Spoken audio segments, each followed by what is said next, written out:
और अब मैं मंच पर उस शख्स को आमंत्रित करने जा रही हूं जिनके ऊपर जिम्मेदारी है हर गांव और हर घर को रोशन करने की।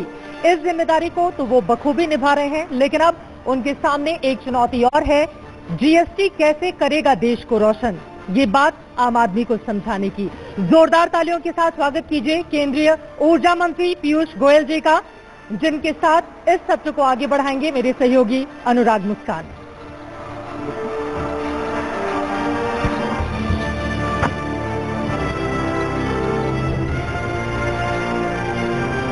बहुत बहुत स्वागत है पीयूष जी आपका। कैसे हैं आप?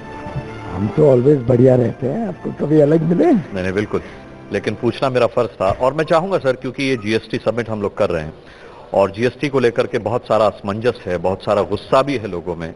कई जगह से आंदोलन सम्मेलन इस तरीके की खबरें भी आ रही हैं। हम यहाँ पर जितने भी हमारे गेस्ट आए, हमने सबसे सिलसिलेवार तरीके से जीएसटी को समझने की कोशिश की है। मैं चाहूंगा कि आप पोडियम पर जाएं और अपने तरीके से जीएसटी को सरलता के साथ समझाने की कोशिश करें, क्योंकि जीएसटी को अभी समझाए जाने की बहुत ज्यादा जरूरत है। स्वागत है आपका।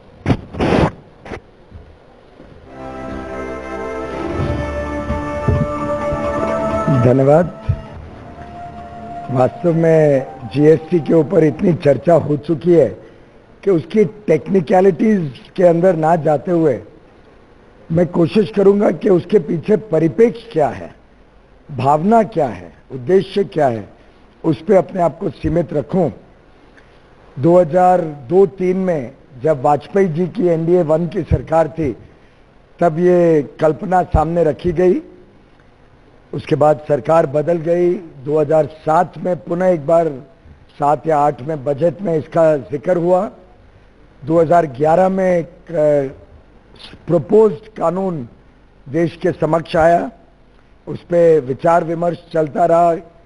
कई कंसर्न्स थे इंडस्ट्री के, कई कंसर्न्स थे स्टेट गवर्नमेंट्स के। उन सबको सम्मिलित करते करते आज 2017 में 1 जुलाई 2017 को मैं समझता हूं इतिहास, भारत के आर्थिक जगत का इतिहास फिर एक बार लिखा जाने वाला है जीएसटी के आगमन से, जीएसटी लागू होने से। बड़ा विशाल देश है, अलग अलग जगहों पे अलग अलग टैक्सेस लगते हैं, टैक्स रेट्स हैं। अलग अलग काम के पीछे एक ही व्यक्ति को, एक ही व्यापारी को, एक ही उद्योगपति को बहुत सारे टैक्सेस का रिकॉर्ड रखना पड़ता है, टैक्सेस पे करने पड़ते हैं। अलग अलग व्यक्ति आके उसका असेसमेंट करते हैं। और इन सबको अगर देखें, और मैंने स्वयं अपना जीवन एक छोटे उद्यमी के नाते स्मॉल स्केल इंडस्ट्री चालू करके शुरू किया था। मुझे अभी भी याद है कि एक्साइज के अलग रिकॉर्ड बनते थे। उन दिनों में सर्विस टैक्स नहीं था, बाद में सर्विस टैक्स भी इंट्रोड्यूस हो गया। उन दिनों सेल्स टैक्स होता था, जो बाद में जाके वैट बना, वैल्यू एडेड टैक्स। लेकिन कभी भी वैल्यू एडेड टैक्स में एक पूर्ण रूप से पूरा इनपुट क्रेडिट कभी मिलता नहीं था, क्योंकि जो सेल्स टैक्स या वैट पे होता था उसका ही क्रेडिट मिलता था, मॉडवैट मिलता था। तो एक सीमित रूप में वैल्यू चेन को कैप्चर किया गया वैट के माध्यम से, लेकिन पूर्णतः सभी टैक्सेस को सम्मिलित करने की ये कदम जो जीएसटी के माध्यम से की गई है, जिसमें सर्विस टैक्स, सेल्स टैक्स अथवा VAT, excise duty, entry tax. मैं नवी मुंबई में भी फैक्ट्री चलाता था, वहां एंट्री टैक्स होता था, या ऑक्ट्रॉय मुंबई में ऑक्ट्रॉय और कई शहरों में ऑक्ट्रॉय लगता है। ऐसे मिला के करीब 11-12 अलग अलग जो व्यापारी या उद्योगपतियों के सामने या जो भी बिजनेस करता है, उस सब के ऊपर कैस्केडिंग इफेक्ट मल्टीफेरियस टैक्सेस का होता था कि अलग अलग स्टेप पे टैक्स लगता है, लेकिन उसका पूरी तरीके से कॉम्पेंसेशन नहीं होता है। मैंने एक्सपोर्ट भी काफी किया और एक्सपोर्ट में तो ये बहुत ही तकलीफ रहती थी। अब एक्सपोर्ट कर रहे हैं तो हो सकता है एक्साइज ड्यूटी तो रिफंड मिल जाए, वैट ना लगे, लेकिन जो हम ऑक्ट्रॉय पे करते थे या एंट्री टैक्स पे करते थे, उसका तो हमें कोई सेट ऑफ नहीं मिलता था, कोई रिफंड नहीं मिलता था। अगर किसी कंसल्टेंट को एंगेज किया, सर्विस टैक्स पे किया, कोई टेक्निकल एक्सपर्ट को एंगेज किया, उसका रिफंड नहीं मिलता था। तो एक प्रकार से जो एक हर एक देश की कल्पना रहती है कि you should export goods and services, you should never export the local taxes, domestic taxes. ये एक तरीके से फेल हो रही थी भारत में जब उस टेस्ट को चेक करते थे अपने इंपोर्ट और एक्सपोर्ट को। साथ ही साथ डोमेस्टिक मैन्युफैक्चरर को अलग अलग टैक्स लगते थे, पर जब कोई व्यक्ति कोई विषय को, कोई चीज को इंपोर्ट करता था तो सीवीडी के माध्यम से वैट और एक्साइज जरूर एक प्रकार से इंपोर्टेड गुड्स पे भी लग जाता था काउंटरवेलिंग ड्यूटी के माध्यम से, लेकिन बाकी जो हिडन टैक्सेस हम डोमेस्टिक मैन्युफैक्चरर्स पे करते थे वो हमारे ऊपर बोझ रहता था, इंपोर्ट के ऊपर बोझ नहीं रहता था। इन सब एनोमलीज को, इन सब जो एक प्रकार से 70 वर्षों में जाने अनजाने में जो चीजें भारत की अर्थव्यवस्था में, भारत के उद्यमी को, भारत के उद्योग को, मेक इन इंडिया को, सर्व इन इंडिया को अफेक्ट करती थी, इन सबको एड्रेस करने के लिए और सामान्य जनता के पास जो गुड्स या सर्विसेज जाएं, जो सेवा होती है जनता की, जो वास्तु खरीदते हैं वो सही दाम पे जाएं, उसमें मल्टीपल टैक्सेस का बोझ कंज्यूमर के ऊपर ना पड़े, कंज्यूमर को ध्यान में आए कि मैं जो वास्तु खरीद रहा हूं या जो सर्विस सेवा ले रहा हूं उसका मूल दाम ये है और केंद्र सरकार, राज्य सरकार, लोकल बॉडी सभी के मिला के सम्मिलित टैक्सेस, कंबाइंड टैक्सेस का बर्डन मेरे ऊपर फलाना है। इस प्रकार से जीएसटी की कल्पना की गई। मुझे बड़ा आनंद है कि देश का हर हिस्सा, हर कोना, जम्मू कश्मीर में थोड़ा विलंब हो रहा है पर उसके अलावा पूरे देश में सर्वसम्मति से ये पारित किया गया। आज देश के हर राज्य सरकार ने, जम्मू कश्मीर भी जल्द आ जाएगी, सबने इसमें अपनी आहुति दी है, इसको सफल बनाने में अपना काम किया है। मैं कल ही अपने फाइनेंस सेक्रेटरी हसमुख आडिया जी को बधाई दे रहा था कि जैसे जैसे मैं जीएसटीएन नेटवर्क, जो आपने पूरा फ्रेमवर्क बनाया, ये इतना बढ़िया बनाया है कि मेरी भी कल्पना के बाहर है। तो तुरंत उनका जवाब आया कि नहीं साहब, ये मेरा या हमारा कोई इसमें अकेले का कोई क्रेडिट नहीं है, इसका क्रेडिट जाएगा पिछले 11 साल 12 साल से जो लोग इसमें काम कर रहे हैं, चाहे वो राजनीतिज्ञ हो, चाहे वो अधिकारी हो, चाहे इंडस्ट्री बॉडीज हो, चाहे उद्योग जगत के लोग हों या सर्विस सेक्टर के लोग, सबने मिलके जिस प्रकार से इसमें अलग अलग पहलू पे विचार विमर्श किया, जिस प्रकार से इसको बनाने में सबका योगदान रहा, this is the collective and collaborative and cooperative vision of the entire nation that will come into effect on 1st of July.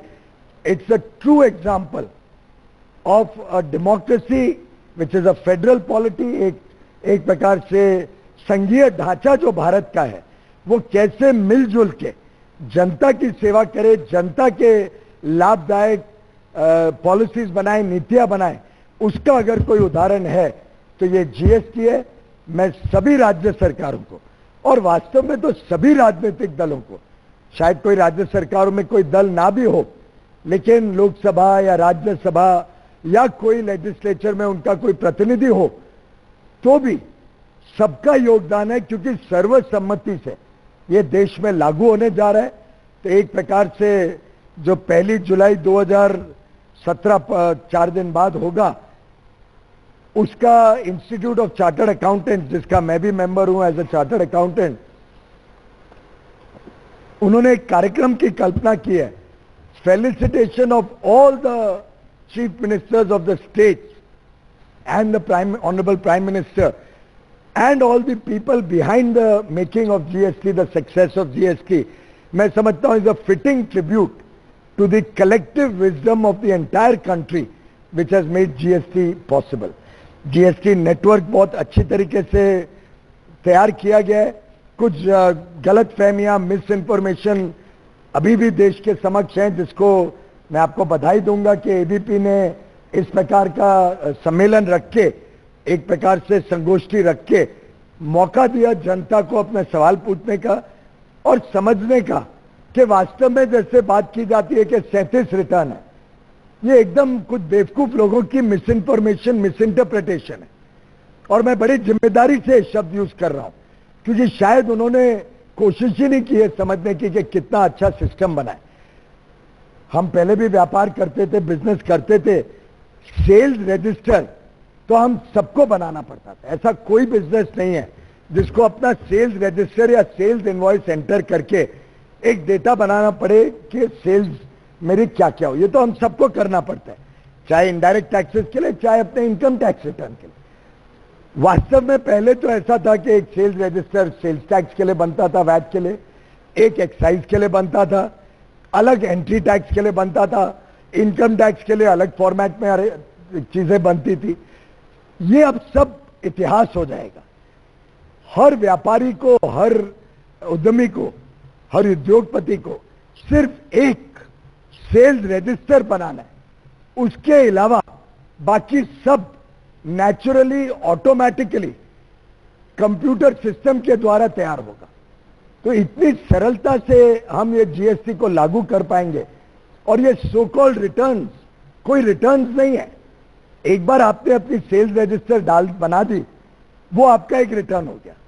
उस बाकी सबने जब अपनी अपनी सेल्स रजिस्टर बनाई तो ऑटोमेटिकली परचेज रजिस्टर्स लोगों की ऑटो पॉपुलेट होंगी। वो दूसरा रिटर्न ऑटोमेटिक बनने वाला है, किसी को मेहनत नहीं करनी है। स्वाभाविक है, इतना बड़ा ट्रांसफॉर्मेशन, गेम चेंजिंग रिफॉर्म हो रहा है, तो थोड़े दिन तक ये समस्याएं आएंगी, सीखने समझने में थोड़ा समय लग सकता है। शुरू में मैचिंग करना पड़ेगा कि भाई हमने 10 जगह से परचेज किया, हमारे परचेज रजिस्टर में ऑटोमेटिकली ऑटो पॉपुलेट होकर 7 ही आए, तो भाई वो 3 लोगों को फोन करना पड़ेगा। शायद आपने भूल कर दी सेल्स रजिस्टर बनाने में, मेरा इनवॉइस नहीं डाला, शायद आपने मेरा जीएसटीएन नंबर ठीक से नहीं डाला, जिसकी वजह से मेरे उसमें पॉपुलेट नहीं हुआ है, तो सामने वाला व्यक्ति ठीक कर देगा सेल्स रजिस्टर। कोई ढीठ हो या चोरी करना चाहता हो या अपना सेल्स रजिस्टर ठीक से ना दिखाना चाहता हो, तो अगर मैंने गुड्स खरीदे हैं, मैं अपने आप परचेज रजिस्टर में डाल के उसको अपनी परचेज रजिस्टर कंप्लीट कर सकता हूं। उससे सामने वाले के सिस्टम में वो एक सेल की तरह खड़ा हो जाएगा। तो एक प्रकार से भारत में जितनी लाखों करोड़ों ट्रांजैक्शन हो रही हैं, वो सब एक डेटाबेस में आने से चोरी करना, नंबर 2 का धंधा करना, या एक अलग बही खाता रखना जिसमें हम इनकम टैक्स ना भरें, एक्साइज ना भरें, वैट ना भरें, ये लगभग असंभव सा होते जाता दिख रहा है मुझे। और शायद यही चोट है जिसके कारण कुछ लोग आंदोलन की बात करते हैं, कुछ लोग इसको अपोज करते हैं, और कुछ लोग अनाप शनाप इसकी समस्याएं क्रिएट करने की कोशिश करते हैं। स्वाभाविक है कि कुछ समस्याएं जेन्युइन भी आएंगी। जीएसटी काउंसिल ऑथराइज बॉडी, आज केंद्र सरकार या वित्त मंत्री अपने आप में कुछ नहीं कर सकते। जो होना है जीएसटी काउंसिल, हमने अपनी पूरी अथॉरिटी जीएसटी काउंसिल को के समक्ष रख दी है। अब आम सहमति से सभी राज्य सरकारें, उनके वित्त मंत्री, केंद्र सरकार की सहमति से आगे के निर्णय लिए जाते हैं। ऐसी परिस्थिति में जब कोई समस्या आएगी तो हम बड़ी गंभीरता से, बड़ी संवेदना से उसको जीएसटी काउंसिल के समक्ष रख सकते हैं। सुधार हो सकता है जहां जहां जरूरी हो। अल्टीमेटली इतनी बड़ी चीज जब होने जा रही है तो स्वाभाविक है कि कुछ ना कुछ कम ज्यादा, अच्छा बुरा तो हमें ध्यान में आएगा ही चल के। हम अपने अपने व्यापार में देख लें, आपके शो में देख लीजिए, at the end of the show I am sure debrief होता होगा कि इस शो में ये कमी रह गई, इस प्रकार से करते ज्यादा अच्छा होता। ये सवाल पूछते तो पीयूष गोयल कॉर्नर हो जाता, शायद कभी रह जाता होगा। हो सकता है ध्यान में आता होगा कि बड़ा लंबा हो गया, अभी अभी मैंने वहां एक कोई नोट पढ़ा, बिग बोर। हो सकता है कभी कभी कोई शो बोरिंग हो जाता है, उसको कैसे सुधारना है ये भी आप लोग की डीब्रीफिंग में निकलता होगा और उससे आप आगे का सुधार करते होंगे। वो कहते हैं ना, change is the only constant in life. सुधार अगर करने की आवश्यकता नहीं हो फिर तो आगे मंत्रियों की भी आवश्यकता नहीं रहेगी, अधिकारियों की भी नहीं रहेगी, अगर अपने आप से सब कुछ ही बढ़िया चल जाए। तो मैं इसको एक प्रकार से स्विमिंग की तरह देखता हूं। हम कितना भी तट पे खड़े रहें, कितनी बटरफ्लाई स्ट्रोक्स, फलाना डिमका फ्री जो भी होता है, मैं बहुत स्विमिंग जानता नहीं हूं इसलिए मुझे नहीं मालूम, लेकिन हम खड़े हुए कितनी भी ट्रेनिंग प्रैक्टिस कर लें, तट पे खड़े हुए हम स्विमिंग नहीं सीख सकते। पानी में एक बार तो कूदना ही पड़ेगा, और जब एक बार कूदेंगे एक आध बार नाक में पानी भी जरूर जाएगा। लेकिन स्विमिंग का आनंद जो लेते हैं लोग, और जो स्विमिंग में आनंद आता है बाद में, उसके लिए जो थोड़ी बहुत कठिनाई, शायद एक बार डर निकालने की जरूरत पड़ती है, एक बार पानी में कूदने की जरूरत पड़ती है। 2-3 दिन कोई सिखा दे तो मैं समझता हूं 2-3 दिन में ही आदमी एटलीस्ट बेसिक्स ऑफ स्विमिंग सीख लेता है, जिसके लिए हैंड होल्डिंग की व्यवस्था की गई है। इंस्टीट्यूट ऑफ चार्टर्ड अकाउंटेंट्स अकेले ने 200 सेंटर्स में मुफ्त में निःशुल्क लोगों को हेल्प करने में, हैंड होल्ड करने में, रजिस्टर कैसे करना, रिटर्न्स के लिए कैसे अपनी तैयारी करना, सेल्स रजिस्टर कैसे बनाना, और वास्तव में पहले के 10-10, 12 रिटर्न्स के बदले एक सेल्स रजिस्टर हर महीने आपको बना के सबमिट करनी है। That's it. Everything else will gradually you will get used to the concept कि कैसे ऑटो पॉपुलेट होके एक आध दो गलतियां हो वो ठीक करके ऑटोमेटिक आपके रिटर्न्स भरने की व्यवस्था शुरू हो जाएगी। एक्सपोर्टर्स को 7 दिन के अंदर 90% अपने टैक्सेस का क्रेडिट मिल जाएगा, बाकी वेरिफिकेशन के बाद बाकी 10% मिल जाएगा। नंबर 2 का धंधा इनफॉर्मल इकोनॉमी, जो अपने टैक्सेस ईमानदारी से पे नहीं करते हैं, उनको जरूर समस्या आएगी। मेरे पास उसका समाधान नहीं है। मैं समझता हूं एबीपी जैसा एक रिस्पॉन्सिबल चैनल, इस रूम में बैठे सभी रिस्पॉन्सिबल लोग जरूर चाहेंगे कि आगे की व्यवस्था इस देश की ईमानदार हो, जिसके लिए प्रधानमंत्री श्री नरेंद्र मोदी जी और उनकी सरकार प्रतिबद्ध है।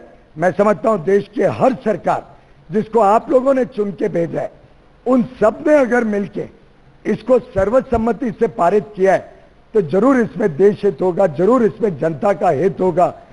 इसको हम एक नकारात्मक सोच के बदले पॉजिटिव सोच, एक पॉजिटिविटी के साथ, ऑप्टिमिज्म के साथ जब अपनाएंगे तो समस्याओं का भी हल निकलेगा। After all, a problem is a problem only until a solution is found, and there is no problem for which we can not find a solution. तो मैं समझता हूं आपने जरूर जिक्र किया कि कई लोग चिंतित हैं, कई लोग इसको अपोज कर रहे हैं। वास्तव में मैंने कल भी असेस किया, कल परसों मैंने कई मीटिंग्स की व्यापारी मंडलों के साथ मुंबई में, जो देश का आर्थिक कैपिटल भी है। मुझे ऐसा किधर कोई ऑपोजिशन नहीं दिखा। कुछ लोगों को समझने में कठिनाई आई है, उसमें हम मदद कर रहे हैं। कुछ लोगों को शायद कुछ विषयों में हमें और गंभीरता से जीएसटी काउंसिल के साथ चर्चा करनी पड़ सकती है, एसोसिएशंस को, गवर्नमेंट्स को। तो ये सिलसिला निरंतर चलता रहेगा। लेकिन इसमें अब मेरे को कल एक किसी ने व्हाट्सएप मैसेज दिया, और व्हाट्सएप पे तो बहुत सारी भ्रांतियां फैल रही हैं, उस पर हर एक पे आप विश्वास ना करें। कोई एक एडवोकेट मुंबई में 10-11 मिनट का मैंने भाषण फ्लाइट पे पढ़ा, सुना उनका। I tell you ridiculous things.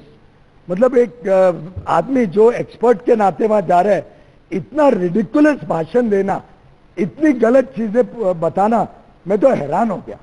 तो ऐसी परिस्थिति में आप प्लीज ऑफिशियल सोर्सेस, और अभी एडवर्टाइजमेंट में हम बहुत सारी इंफॉर्मेशन सबके समक्ष रख रहे हैं, तो मेहरबानी करके ऑफिशियल सोर्सेज और ऑफिशियल वेबसाइट पे FAQs हैं, प्रश्न उत्तर हैं, सब कुछ अवेलेबल है। उसके ऊपर विश्वास करके आप आगे की अपनी जीएसटी की तैयारी करें। बहुत बहुत धन्यवाद।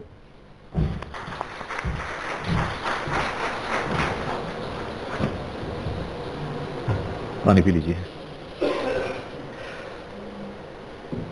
पीयूष जी, आपने जीएसटी को गेम चेंजिंग रिफॉर्म बताया। आपने कहा कि वाजपेयी साहब की जब सरकार थी तब से इसकी परिकल्पना हुई, लेकिन लगातार विपक्ष हमलावर है और उसका कहना है कि 10 साल तक आप जिस जीएसटी का विरोध करते रहे 14% टैक्स को लेकर के, आज आप खुद उसको गेम चेंजिंग रिफॉर्म बता रहे हैं 28% टैक्स के साथ। क्या जवाब है? बड़ा सिंपल है। ऑपोजिशन सिर्फ 14% टैक्स पे नहीं था, ऑपोजिशन 3-4 विषयों के लिए था, और वो 10 साल नहीं था, 3-4 साल ही ये विषय 11 से 14 तक चला। उसके पहले तो कानून ही नहीं आया था। 11 में तो पहले इंट्रोड्यूस हुआ और स्टैंडिंग कमेटी में गया। आप सब ध्यान होगा कि देश कोई वेस्टर्न डेवलप्ड कंट्री नहीं है जहां सभी लोगों की basic needs are met. GDP या पर कैपिटा इनकम $50,000 $70,000 है हर एक की। इस देश में गरीब भी हैं, इस देश में अन्य अन्य मिडिल क्लास मध्यम वर्गीय लोग हैं। क्या ऐसे में एक BMW कार और एक रबर की चप्पल का रेट सेम हो सकता है क्या? जिस देश में आज भी कई लोग हैं जिनके अपने महीने की इनकम का अधिकांश हिस्सा खाने पीने में जाता है, 2 वक्त की रोटी में जाता है, ऐसे देश में क्या आप फूड स्टफ्स के ऊपर टैक्स लगा सकते हैं क्या इतना हाई रेट? तो हमारा मानना था कि tax rate should be dependent on the nature of the goods. आज जो टैक्स स्ट्रक्चर है लगभग उसी लेवल पे सबको लेके जाया जाए, फिर जैसे जैसे रेवेन्यू बढ़ेगा, जैसे जैसे इनफॉर्मल इकोनॉमी फॉर्मल इकोनॉमी बनेगी, वैसे वैसे रेट्स को रिवाइज किया जा सकता है आगे चल के। दूसरी बड़ी बात थी ट्रस्ट, विश्वसनीयता। आपको याद होगा CST 4 से 3, 3 से 2 किया गया। सरकार ने कहा था हम 3 साल कॉम्पेंसेट करेंगे और तब तक GST लागू कर देंगे। GST तो लागू हुई नहीं, 3 साल पूरे हो गए और कॉम्पेंसेशन दिया नहीं। ऐसी परिस्थिति में राज्य सरकारों को ट्रस्ट नहीं था, विश्वास नहीं था कि अगर कल हमारा कोई रेवेन्यू गिरा, जैसे महाराष्ट्र में, गुजरात में, तमिलनाडु में, कुछ राज्यों, कर्नाटक में इस चीज की चिंता है, तो उनको विश्वास नहीं था केंद्र सरकार रियली रिकॉम्पेंस करेगी कि नहीं। लेकिन आज जैसे ये सरकार आई 2014 में पहली बजट में हमने जो पुराना रिकॉम्पेंस करना था उसको पहले किया, 12-14 हजार करोड़ रिकॉम्पेंस किया। एक विश्वसनीयता का लोगों में आई, राज्य सरकारों में, कि हाँ अब ये सरकार और अब हमारा रिकॉम्पेंस का विषय होगा तो हमें पैसा मिलेगा। तो ऐसे अन्य अन्य विषयों का समाधान किया गया, वार्तालाप, विमर्श, डिस्कशन से। और वैसे तो विपक्ष आज कौन, सभी ने सर्वसम्मति से पास किया, तो आप कौन से विपक्ष की ये बात कर रहे हैं? ठीक है, अभी आपने साफ तौर पर कहा कि बहुत ज्यादा विरोध प्रदर्शन आपने खुद नहीं देखा, बहुत ज्यादा असमंजस आपने GST को लेकर खुद नहीं देखा। मुझे लगता है कि जिस वर्ग की बात की जा रही, जिस वर्ग में असमंजस है, अभी लोग GST को समझ नहीं पाए। अभी ये कहा जा रहा है कि जो CAs हैं उन्हीं को ज्यादा फायदा पहुंचाने वाला है GST, क्योंकि उनके लिए काम बढ़ेगा। अभी आम जनता को GST समझ में नहीं आ रहा। और खुद आपने जब स्विमिंग से इसकी तुलना की पीयूष जी, तो कहा कि नाक में 2-4 बार पानी तो जाएगा। कोई भी आप इतना बड़ा गेम चेंजिंग रिफॉर्म जब करेंगे तो स्वाभाविक है, एक लर्निंग कर्व होता है, एक समय लगता है। सर्विस टैक्स भी इंट्रोड्यूस हुआ था 10-12 साल पहले, तो जब नया था तो कई लोगों को उसमें भी समस्याएं आई थी। ये तो एक नहीं, ये तो 11-12 टैक्सेस को मिला के एक टैक्स बना है। तो मैं समझता हूं कि CAs को तो वास्तव में इसमें नुकसान होगा। पर्सनली आप लॉजिकली सोचिए, एक CA जो 11 रिटर्न अलग अलग भरता था, सर्विस टैक्स में अलग, सेल्स टैक्स में अलग, एक्साइज में अलग, उन सबका काम तो खत्म हो गया ना। अब तो जब सब सेल्स इनवॉइस डाल दें, उसके बाद और कुछ करना नहीं है, ऑटो पॉपुलेट होंगे रिटर्न। तो मेरे हिसाब से तो CAs का काम घटने वाला है। मुझे चिंता है कि CAs हमारे खिलाफ ना खड़े हो जाएं। जी, कुछ एक सवाल आए हैं। हमारा ABP न्यूज पर एक कार्यक्रम आप शायद देखते होंगे, घंटी बजाओ, मैं ही होस्ट करता हूं, उसके दर्शक हमारे बीच हैं। उनमें से एक दर्शक का सवाल है कि पेट्रोलियम पदार्थ पर GST क्यों नहीं? यही एक, जब कोऑपरेटिव कोलैबोरेटिव फेडरलिज्म की मैंने बात की, इसमें आपके पास 2 पर्याय हैं। अगर सभी की सहमति नहीं बन रही है पेट्रोलियम और अल्कोहल के ऊपर, तो क्या अच्छे चीज को पूरे को बंद बक्से में रख देना, या पहले शुरुआत तो करें, जब लोग उसका लाभ देखेंगे, जनता लाभ देखेगी, राज्य सरकारें लाभ देखेंगी, तो ये भी आ जाएंगे आगे चल के। पर सभी लगभग राज्य सरकार तैयार नहीं थी अल्कोहल और पेट्रोलियम प्रोडक्ट्स के लिए। तो हमने अप्रोच ये लिया कि एक बार, और क्या अल्कोहल और पेट्रोलियम प्रोडक्ट्स वैल्यू छोड़ो, लेकिन नंबर ऑफ ट्रांजैक्शंस में बहुत बड़े पैमाने पे नहीं है। आखिर पेट्रोलियम एक बार निकला फ्रॉम द इंपोर्ट और फ्रॉम प्रोडक्शन सेंटर, उसके बाद basic taxes are all collected at that stage. तो मुझे लगता है कि रिफॉर्म करते हुए 100% परफेक्शन की वेट करते रहेंगे तो कभी नहीं कर पाएंगे। Most things have been covered, hundreds of items have been covered. ये 2 आइटम आस्ते आस्ते जब स्टेट्स इसका लाभ देखेंगे, तो स्वयं वैट, आपको याद है वैट भी सब राज्य सरकार नहीं जुड़े थे शुरू में, थोड़े महीने के बाद ही सब खुद आके बोलने लग गए हमको भी वैट में जोड़ो, जब उसका लाभ दिखने लग गया। ये हमारे दर्शक के लाल जी का सवाल था। एक और दर्शक है हमारे साथ, नवीन कुमार अग्रवाल। वो जानना चाहते हैं कि एक बहुत बड़ा कंफ्यूजन है कि बिजली जीएसटी आने के बाद महंगी होगी या सस्ती, इसको कैसे आप समझाएंगे? बहुत सरल है। वो बिजली में वास्तव में कोई इम्पैक्ट नहीं होने की संभावना है, जैसा मैं देख रहा हूं। कोयले पे जो पहले टैक्सेस थे उसको घटा के 5% जीएसटी में किया गया है। और मैं जीएसटी काउंसिल का आभारी हूं कि उन्होंने कोयले पे 5% रख के लगभग सुनिश्चित कर दिया है कि कोई बहुत ज्यादा नेगेटिव इम्पैक्ट नहीं होगा, तो पॉजिटिव इम्पैक्ट ही होगा, जिसके लिए हम एक एडवाइजरी सभी रेगुलेटर्स को दे रहे हैं, स्टेट रेगुलेटर्स और सेंट्रल रेगुलेटर को, कि एक बार असेस कर लें कि इसका लाभ कंज्यूमर्स को, डिस्कॉम्स को जरूर मिलना चाहिए। सौर्य ऊर्जा के जितने इक्विपमेंट होता है, उस पे सौर्य हो, विंड एनर्जी हो, उस पे भी मात्र 5% जीएसटी लगने वाला है। ये भी 5 इसलिए कि इनपुट क्रेडिट मिल जाए। पहले तो इनपुट क्रेडिट वेस्ट होता था, अब वो इनपुट क्रेडिट मिलने से 5% जीएसटी का लाभ होगा इस इंडस्ट्री को। बाकी कुछ एकाध इंडस्ट्री, शायद केबल या किसी को कुछ फीलिंग है कि एक सेक्शन में 18 है, एक में 12 है, वो मैंने कहा है कि मैं जीएसटी काउंसिल के समक्ष रखूंगा। पर ये कोई इतना बड़ा, इससे कोई पावर सेक्टर डिस्टर्ब हो जाएगा नहीं है।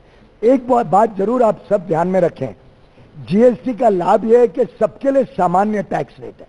ऐसा नहीं है कि एक वर्ग को फायदा, एक को नुकसान। तो चाहे 18 हो, चाहे 28 हो, किसका रेट, सभी प्लेयर्स को वही रेट लगेगा। लेकिन तो अनफेयर कंपटीशन नहीं होगा। जी, मैं कहीं पढ़ रहा था कि आपने ठीक कहा कि 5% के स्लैब में कोयला रखा गया है, तो जाहिर सी बात है बिजली सस्ती होगी। लेकिन झारखंड का उदाहरण मैं पढ़ रहा था, वहां पर नियामक आयोग ने पहले ही कई प्रतिशत बिजली की दर बढ़ा दी है। तो ऐसी स्थिति से कैसे निपटा जाए? क्योंकि झारखंड में सालों साल बिजली की व्यवस्था में कोई इन्वेस्टमेंट नहीं हुआ, बहुत बड़े पैमाने पे चोरी होती थी, और बिजली की डिस्कॉम्स या जो खरीदारी और बेचने में फर्क था, उसमें बहुत ज्यादा लॉस था। अब आप चाहेंगे कि नहीं कि ये सब बिजली की कंपनियां अपने आप में मजबूत हो, लॉस करना बंद करें, जिससे आगे चल के वो जनता की 24/7 की जो अपेक्षा है बिजली की, वो पूरी कर पाए। तो उज्जवल डिस्कॉम एश्योरेंस योजना उदय के तहत जो हमने एक मूलभूत परिवर्तन किया, उसके बाद राज्य सरकार अब लॉस में अपने डिस्कॉम नहीं चला पाएगी। और जो जो राज्य सरकारें इसमें सुधार कर रही है, अब राजस्थान को देखिए, जब गहलोत जी की सरकार गई और वसुंधरा जी आई, 15,000 करोड़ रुपए सालाना लॉस था, उन्होंने घटा के उसको 5,000 करोड़ कर दिया पिछले साल। अगले साल तक वो प्रॉफिट में आ जाएगा डिस्कॉम। तमिलनाडु की देखिए, 12,000 करोड़ का लॉस होता था 2 साल पहले तक, अब 3,500 करोड़ पे आ गए हैं लॉस। तो सभी राज्य सरकारें अपनी अपनी सिस्टम्स, एफिशिएंसी सुधारने में लगी हुई है, जिससे आगे चल के ये 24/7 बिजली का सपना इस देश का साकार होते मुझे दिख रहा है।